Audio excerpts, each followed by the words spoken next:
नमस्कार, आप देख रहे हैं सीधी लकीर, जहां हम आपके लिए लेकर आते हैं देश और दुनिया की सबसे बड़ी खबरें जिन्हें जानना है जरूरी। तो इस वीडियो को आखिर तक जरूर देखिएगा।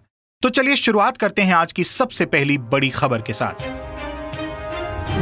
बाबा रामदेव के विवादित बयानों के मामले ने पकड़ा तूल, दोनों ही पक्ष नहीं मान रहे हार। रामदेव ने फिर जारी किए नए बयान, कहा सर्जरी कोई साइंस नहीं है, स्किल है। आयुर्वेद में भी शल्य चिकित्सा की होनी चाहिए अनुमति। वैक्सीन के सवाल पर कहा, मैं नहीं लगवाऊंगा टीका, योग और आयुर्वेद की लूंगा डबल डोज। कोरोना का कोई भी वेरिएंट नहीं कर पाएगा मेरा बाल भी बांका। तो वहीं आईएमए के बाद मेडिकल की एक और संस्था फाइमा ने भी रामदेव को भेजा नोटिस, कहा या तो एलोपैथी के विरुद्ध अपने कथनों का दो सबूत या फिर बयान लो वापस। रामदेव ने आमिर खान के सत्यमेव जयते कार्यक्रम का वीडियो पोस्ट कर ललकारा, कहा हिम्मत है तो करके दिखाओ आमिर खान को गिरफ्तार। बता दें कि आईएमए इस मामले में पूरी कानूनी प्रक्रिया का पालन करते हुए भेज चुका है रामदेव को 1000 करोड़ का नोटिस। साथ ही दिल्ली में दर्ज करवा चुका है जालसाजी की शिकायत। प्रधानमंत्री मोदी को पत्र लिखकर देशद्रोह का मुकदमा दर्ज करने की भी रखी है मांग, और कार्यवाही न करने पर 1 जून से डॉक्टरों की देशव्यापी हड़ताल की भी दे डाली है चेतावनी। सागर धनखड़ हत्याकांड में कोर्ट ने सुशील कुमार की रिमांड 4 दिन बढ़ाई। पुलिस ने कहा सुशील नहीं कर रहा जांच में सहयोग। बता दें कि सुशील कुमार का मोबाइल और घर के सीसीटीवी कैमरे की डीवीआर अभी तक नहीं हुई है बरामद, मानी जा रही है अहम सबूत। पश्चिम बंगाल में ममता बनर्जी और केंद्र सरकार के बीच तनाव बढ़ता दिखाई दे रहा है। खबर आई थी कि प्रधानमंत्री मोदी के बंगाल दौरे के दौरान मोदी को 30 मिनट इंतजार करवाने के बाद दस्तावेज सौंपकर चली गई थी ममता बनर्जी। इसके बाद केंद्र ने किया था मुख्य सचिव अलापन बंदोपाध्याय को तलब, आज सुबह 10 बजे तक करना था दिल्ली रिपोर्ट। लेकिन अलापन ने हाजिर होने से कर दिया है इनकार, कहा राज्य सरकार नहीं कर रही रिलीव, इसलिए दिल्ली आना नहीं है मुमकिन। इसी बीच ममता बनर्जी ने भी जारी किया बयान, कहा नेशनल मीडिया में जानबूझकर मुझे बदनाम करने का डाला जा रहा है दबाव। कहा प्रधानमंत्री के दौरे का कार्यक्रम बहुत देर से बना, मैं पहले से ही दौरे पर थी और एटीसी का क्लियरेंस न मिलने के कारण हेलीकॉप्टर को उतरने में हुई थी देर। साथ ही हेलीपैड से बाहर आने के लिए भी करना पड़ा 20 मिनट इंतजार। फिर बैठक में पहुंची तो प्रधानमंत्री मुझसे मिले और चले गए। मैंने सोचा बैठक खत्म हो गई। मीडिया में जानबूझकर मेरी छवि को किया जा रहा है खराब। मोदी सरकार के दूसरे कार्यकाल के 2 वर्ष पूरे होने पर एबीपी न्यूज के सी वोटर ने किया सर्वे। 42% लोगों ने नरेंद्र मोदी को बताया बेहतर प्रधानमंत्री। 24% केंद्र सरकार से नाराज नजर आए तो 17% राज्य सरकारों से। 54% ने नहीं दिया इसका जवाब। इसी बीच कांग्रेस प्रवक्ता रणदीप सुरजेवाला ने बताया मोदी सरकार को देश के लिए हानिकारक, कहा पिछले 7 सालों में देश ने बहुत कुछ खो दिया। बेरोजगारी, महंगाई, गिरती अर्थव्यवस्था और महामारी के कुप्रबंधन के लिए ठहराया मोदी सरकार को जिम्मेदार। तो वहीं चुनाव रणनीतिकार प्रशांत किशोर ने प्रधानमंत्री की कोरोना महामारी के कारण दोनों अभिभावक खो देने वाले बच्चों को पीएम केयर्स फंड से मुफ्त शिक्षा की स्कीम को बताया बेकार। कहा शिक्षा मौलिक अधिकार है और सरकार की जिम्मेदारी भी, इसे प्रचार का साधन न बनाए सरकार। इससे पहले भी प्रशांत ने ट्वीट कर कहा था, हमारे चारों ओर एक शोकग्रस्त राष्ट्र है और त्रासदी मची हुई है। ऐसे में गलत प्रचार को आगे बढ़ाने का निरंतर प्रयास घृणित है।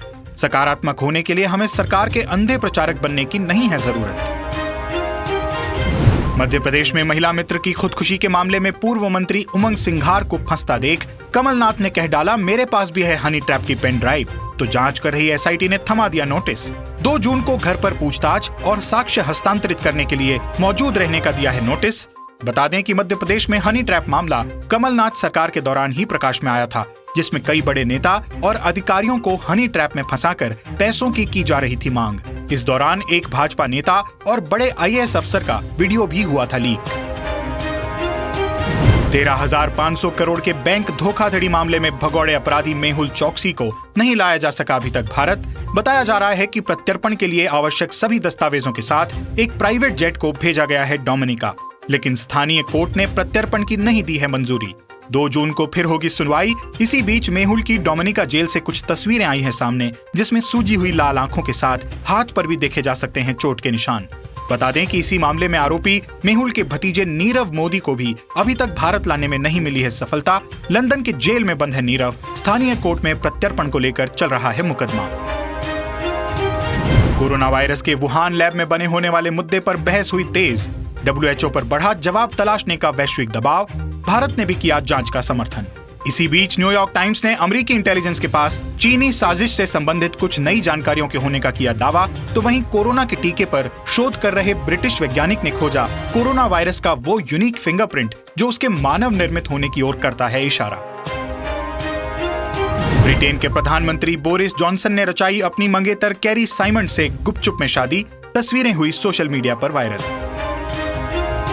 ब्राजील में राष्ट्रपति जायर बोल्सोनारो के खिलाफ शुरू हुए प्रदर्शन, हजारों लोग उतरे सड़कों पर। राष्ट्रपति को पद से हटाकर महाभियोग चलाने की मांग। कोरोना महामारी से निपटने में सरकार के रुख से नाराज हैं लोग। राजधानी ब्रासिलिया सहित कई अन्य शहरों में हुए प्रदर्शन। अमेरिकी राष्ट्रपति बाइडेन ने पेश किया $6 ट्रिलियन का बजट प्रस्ताव। सामाजिक कल्याणकारी योजनाओं और जलवायु परिवर्तन से निपटने के लिए नए निवेश को किया गया शामिल।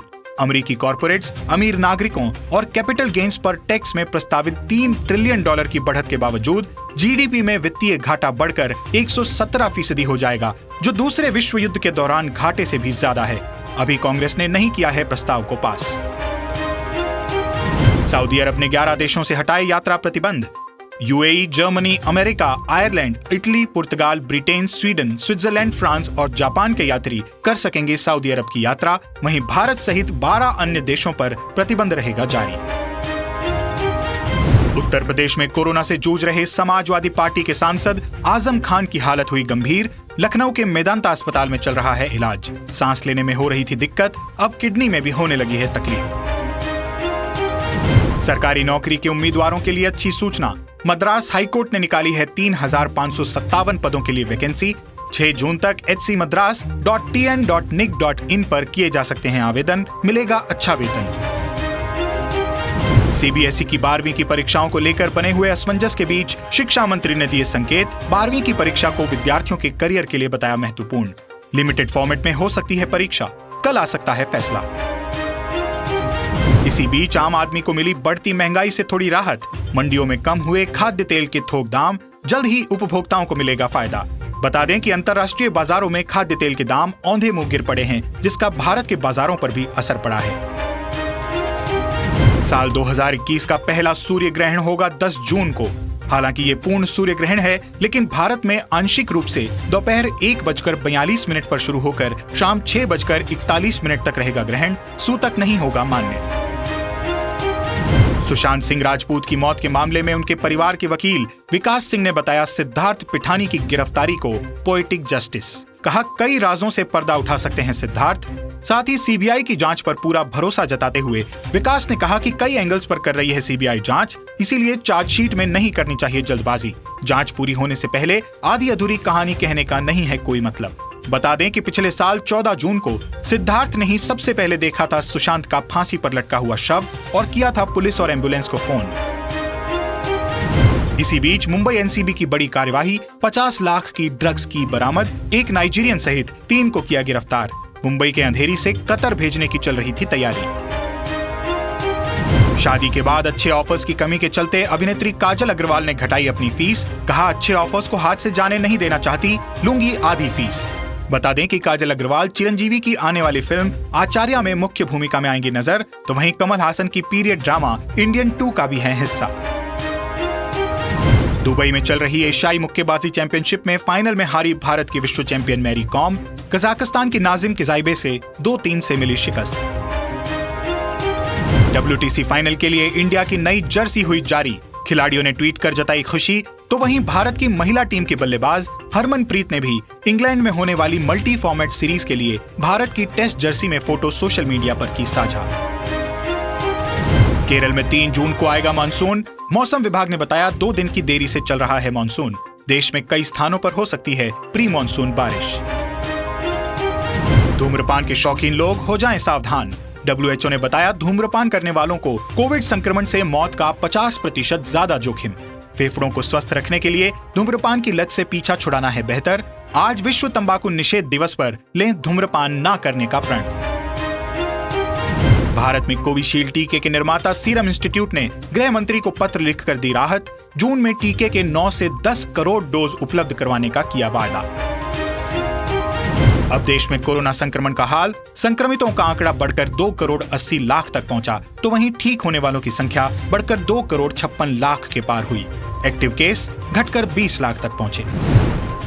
तो आज की खबरों में बस इतना ही। इसी तरह देश और दुनिया की बड़ी और काम की खबरों को सीधे अपने मोबाइल में पाने के लिए सीधी लकीर को YouTube पर सब्सक्राइब करें और Facebook पर लाइक करें, ताकि हम और हमारी टीम देश और दुनिया की जरूरी खबरों और आपके बीच खींच सकें एक सीधी लकीर। वंदे मातरम।